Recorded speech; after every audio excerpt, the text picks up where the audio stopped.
Today we're going to talk about a new post, 33 things that small businesses can do to revamp and grow their marketing and get discovered at the most important time right now. There's a statistic that I published in the article that says that 97% of small businesses are discovered via the internet. So how you do internet communications and marketing and all that infrastructure that you build is incredibly important. So what we're going to do is go to this blog post, and it's pretty straightforward. First of all, I love this photo from Unsplash from Alice Nessatrill. 90% of local businesses are found through the internet. There are 5 key elements: your website, your blog, email marketing, conversion and tracking tools, social media. Very important. So if you want help revamping your marketing, making your blog post SEO friendly, developing solutions that allow you to be discovered, this is the starting point. I spent some time working on this. It's about 3,800 words, all free. Go ahead and read it, download it. First is your website. The most important thing that I find that advertisers do, our clients are advertisers, the most important thing that I find that advertisers are doing wrong is their website is a brochure. Your website should not be a brochure. A brochure is a way of sharing information. That's good, but what you really want is a website where a user can take action. And so as you can see, case in point, at the very top of my website, you'll see Get the Condensed Essential Recession Marketing Guide. You share this information, you'll get the free version of the Essential Recession Marketing Guide.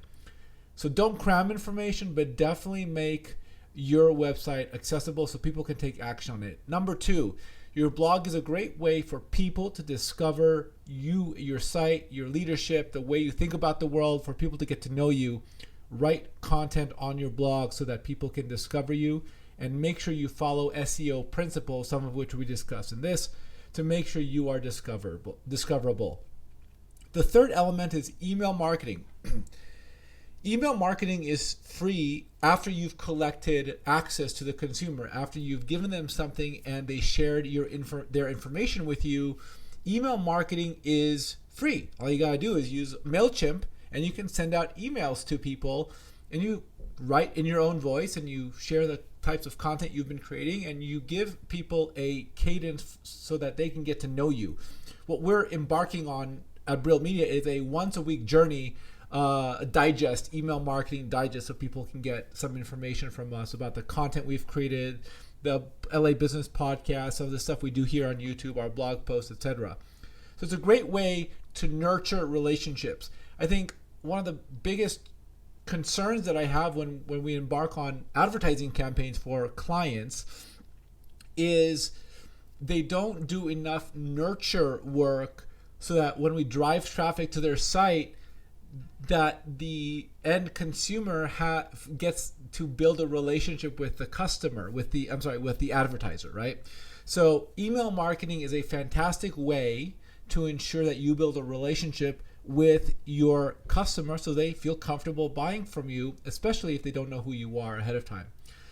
The next 2 elements are combined: conversion tracking and getting more conversions. Conversion tracking, pretty straightforward. Place a piece of code, either JavaScript or iframe, on your site, and know that when you run Facebook ads, you want to know what works and what doesn't.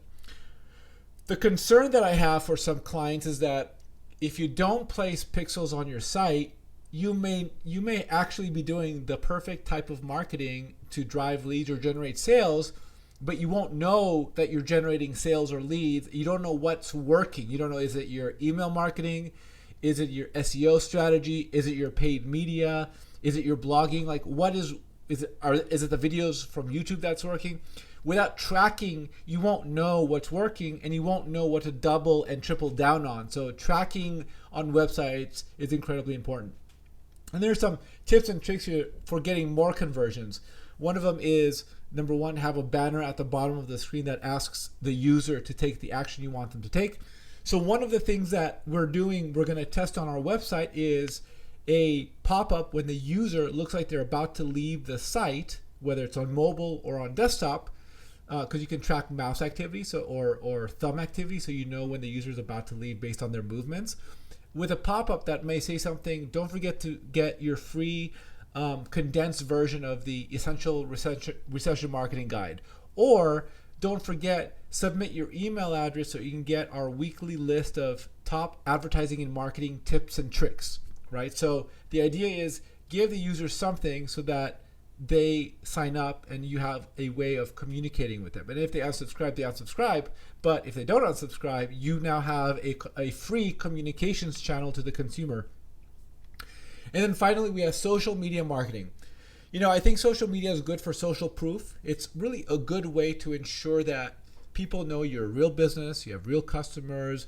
It further exemplifies who you are as a brand, what you stand for, what your culture is, what you're doing on a day-to-day basis, who your customers might be. Social media, whether it's LinkedIn or Facebook or Instagram or TikTok, whatever it is a way to further flush out what your brand is and what you do on a day-to-day basis. And then I'm not going to go through this in this video, but we have a full list of 33 different things that you should be doing or considering doing for your small and mid-sized business, especially now. If business is slower, now's a good time to ramp up your marketing automation, your marketing infrastructure. Thanks for watching this video. I hope you found it helpful. I'll link to the full 33 tips and tricks blog post below, and share it with your friends and peers and colleagues if you think you might find this interesting. Please subscribe to this channel and leave us your comments. Let us know what you think and what you'd like to see. We do a wide variety of marketing and advertising work, so we can go into any direction you want to see. I'm also the host of the LA Business Podcast, and that podcast is a forum for business owners from all over the country and even internationally to share how they grow and scale businesses in a variety of different industries. And then finally, subscribe to our email list and you'll get a weekly digest of content, tips, and tricks to grow your business. Thanks, everyone. Have a